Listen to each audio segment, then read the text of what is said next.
আজকে মূলত আপনারা কেন পথ অবরোধ করছেন? আপনার এই রাস্তাটা ঠিক হওয়ার লাগে, সাইডে একটা ড্রেন নাই, রাস্তা দিয়ে জল যায়, রাস্তা দেওয়া অবস্থা।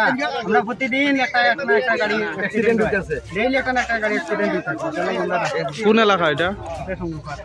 কয় নম্বর ওয়ার্ড? এই রাস্তাটা কই গেছে? মূর্তিছড়ার থেকে কৈলাসর। আপনারা কি স্থানীয় পঞ্চায়েত বা এটার যে দপ্তর আছে কোয়া হয়েছিল নি তারা সংস্কার হবে?